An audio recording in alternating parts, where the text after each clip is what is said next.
time to talk a little baseball. As always, Steve Gardner does a great job covering MLB, USA Today. Kind enough to join us on his weekly spot on the Boardwalk Honda Hotline. Steve, how you been, pal?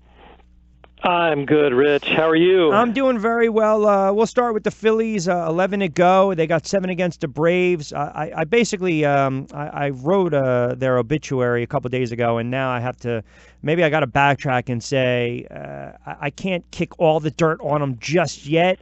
But they're making it interesting, to say the least, being 5.5 back with 11 to play, and 7 of those come against the Braves. Right, and all you want to do if you're the Phillies is just make those last 3 games against the Braves have something on the line in those games where you can sweep and you can either force a playoff or you can win the division outright. That's really the key. You've got to get to that point, and then you can start worrying about things, because then you can control your own destiny. And unfortunately, they play down to their level opponent, i.e. the Marlins and the Mets, and then they play up to the level of the opponent like Colorado. I mean, if you look at this team, they had an opportunity here to kind of seize the NL East at least a month or so ago, and they're going to be kicking themselves because you don't win season series against the Marlins and the Mets, and these are 2 bad teams. Sure. Every team, I think, if you just miss, you can look back at any number of different things that had they gone the other way, then it could have turned the season completely around. And, yeah, I'm sure that's exactly what the Phillies will look at. And that's a mark of maybe an experienced team, or a team that really hasn't had that kind of pressure of being in a postseason race before. And, maybe that's something that they can take this year as a learning experience and apply it when they get into that situation next year. I agree. And like I said, I'm still, the return on the investment with the Santanas and the Arrietas, I guess we'll see how it plays out. Arrieta has cooled off over the last 6-7 starts. I'm curious to see what they do really in the offseason. I mean, listen, Kapler's not going anywhere. Kapler's their guy. You got Hoskins, as we alluded to kind of build around, but I still think they need to go after another arm. Who knows if they want to try to solidify the outfield a little bit. And right away, I think I saw that the Cubs, the Dodgers, and the Yankees, and then the Phillies would be the 4th team in the running for the Harper sweepstakes. So who knows how that plays out. Right, but here's the thing. You talk about maybe Arrieta and Santana didn't really work out as well as they expected. What if, though? I mean, they turned this Phillies team from last year to this year. They took a major step forward, and actually, it kind of reminds me of the situation we saw in Washington, where Jason Worth signed with the Nationals as a free agent even before the Nationals were any good. I mean, there was a sign that, yes, the Nationals were committed to getting better, and, after that, things started to fall into place for them. What if, Arrieta and Santana turn into the guys that maybe, while they didn't turn a franchise around, I think of Pudge Rodriguez in Detroit. Remember when the Tigers were so bad? That kind of turned things around for them. Maybe this is that kind of moment in Phillies history. Could be. Yeah, no doubt it could be. I mean, we're far removed from the mid to late 2000s when that was the best year of Phillies baseball. But no, I understand exactly what you're saying. And I think also they have hopes that Nola can continue to just progress in his career, maybe be that perennial Cy Young Award winner. Eflin as well, trying to become that complete pitcher.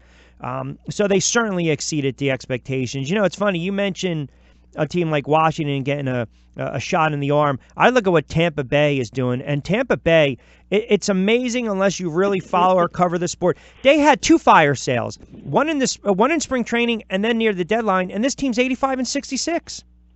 Yeah, amazing. Evan Longoria was the face of the franchise, and they traded him away. And the thing too, I mean, I remember, and although Twitter is not the greatest thing to follow, but you do get a gauge of where the fan base is. And even Tampa Bay fans who have been longtime supporters, like Dick Vitale, for instance, tweeted not once but twice, "Oh, come on, baby," putting it in Dickie V's words. What are you doing? Give us a chance to win here when they made the trade of Chris Archer. And yes, here Tampa Bay has been even better since that trade, and it's amazing what they're being able to do with such limited resources, and they're finding ways to maximize the talent that they do have. It looks like the Yankees will face the Athletics in the one-game playoff. Who are you throwing out there? You throwing out Happ? You throwing out Severino? Or are you throwing out Tanaka? Severino's performance last night gave me a little bit more of a tilt toward him. I mean, when it's all said and done, he is their best pitcher in terms of skills, and I think that would be probably the way to look at it.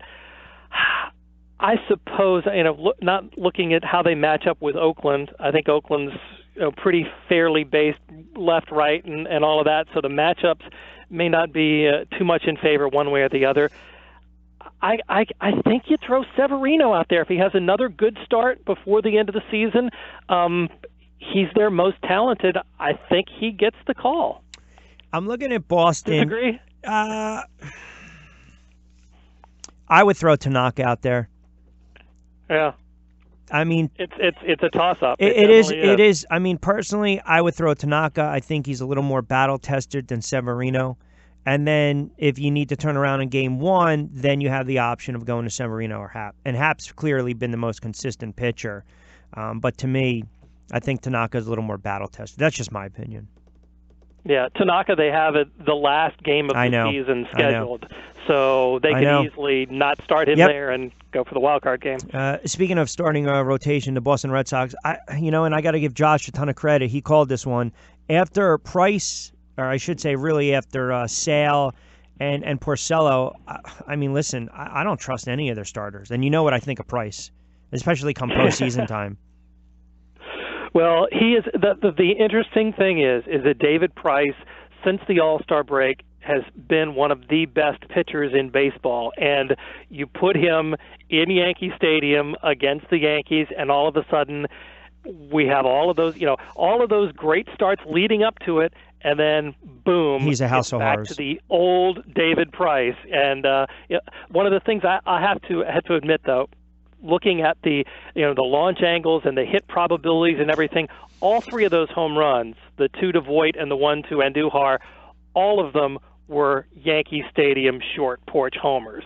So I don't know if that's got him, in the back of his mind, got some spell over him or what, but it's haunting him big time, and it continues to. Well, and how about this? He was the first Rays pitcher back in 2012 to win 20, and we saw Snell win his 20th and 5, just the second Ray to ever get to 20. And that's what the first pitcher in the ML since Porcello, Scherzer, and Happ, who did it 2 years ago. I mean, does now he kind of leapfrog some of these other candidates? I mean, has he got a serious shot here as a Cy Young Award winner? I think so, and it's not just because of the wins either. I mean, he's got the strikeout numbers. He also, in that same game, got his 200th strikeout. Mm-hmm. So you've got those numbers there. You've got the innings, which, Chris Sale has been on the DL, and so he hasn't had as many innings as Snell has. He's got an ERA under 2. Yep. And only Jake DeGrom is the only other starting pitcher in baseball that can say that. He's got a walks plus hits per innings pitch under 1. I mean, that's a heck of a season, and he's just been ridiculous at home, especially. I think right now, I think Blake Snell is the front runner for AL Cy Young in my book. I don't know. Has there ever been a Cy Young Award winner to ever have a sub-2 ERA and win 20 games, or I should say, have a pitcher have a sub-2 ERA and win 20 games and not win the Cy Young? That's a great question. I know that I saw some research the other day. I wish I could cite who did it. But in terms of number of innings pitched and winning 20 games, Blake Snell in less than 170 innings this season, I think has one of the earliest, or has the 20 wins in the fewest number of innings of any pitcher. I think it may go back, 40, 50 years. The only pitcher and this is just on memory. Obviously, I wasn't around them, but just on memory from knowing, I'm going to say, because 68 was the year of the pitcher, and McClain had that ridiculous year, I think Louis Tiant won over 20 for Cleveland, and I think his ERA was under 2. Now, he didn't win the Cy Young in 68. Right. That's the only pitcher because I could... of the win. Yeah. Mm-hmm. That's a good question. If there ever was a year that happened, that would probably be it. Yeah. Because that was the peak of the year of the pitcher, right before they lowered the mound. I know you mentioned about Twitter. I have a great tweet. It's a gentleman that covers, and you probably saw it, covers the Dodgers, Eric Steven. It was Kershaw's 314th career start. Sandy Koufax started 314 games, different eras. And then some of these totals, ready? Innings, 2,200 for Koufax, 2,075 for Kershaw. ERA, 2.71 for Koufax, 2.38 for Kershaw. ERA plus, 133 for Koufax, 159 for Kershaw. Wins, losses, 159.85. Koufax, 152.69. Kershaw. Strikeouts, 22.74. Sandy. Kershaw, 22.58. And then average against 205. Koufax, 207 for Kershaw. That is absolute. Those are just. Those are ridiculously. Yeah. That's just, those are numbers are just ridiculous when you really think about it. And we've talked about this over the years with Koufax.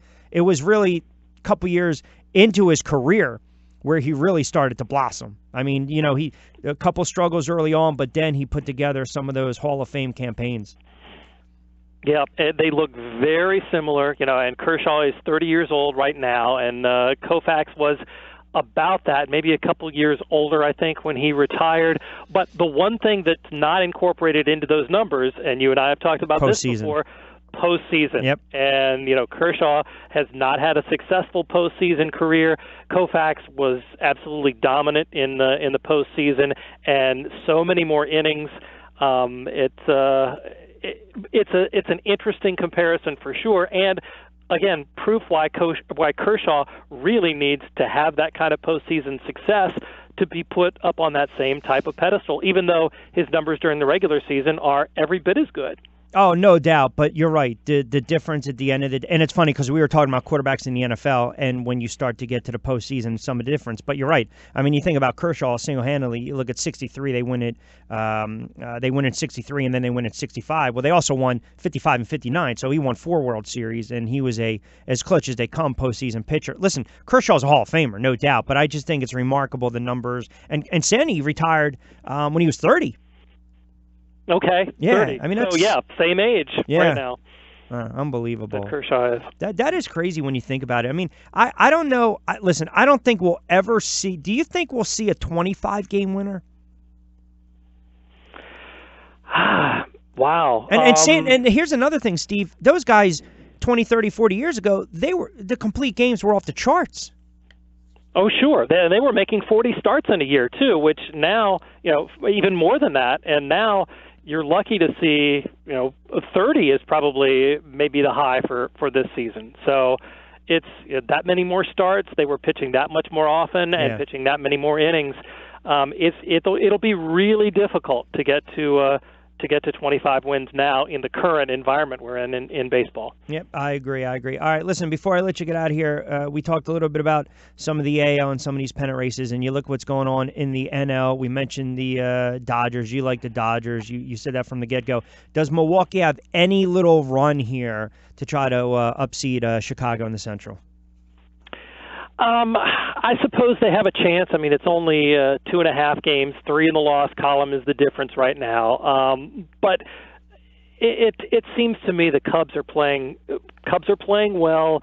The Brewers just have so much ground to make up in the little amount of time that they have.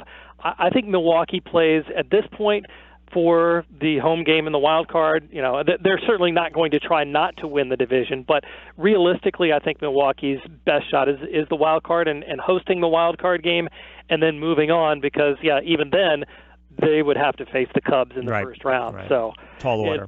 It's Cubs versus Brewers, no matter how you slice it. Yeah. I would have liked to have saw them try to win the division. I still like the Cubs to make a deep run as well, but we got 2 weeks to go. We got about 11, 12 more games to go in baseball, and I'll tell you, it's a great time. I always appreciate it, enjoy it, and then in another week or two, we blink, we're going to be talking some postseason October baseball. Should be fun.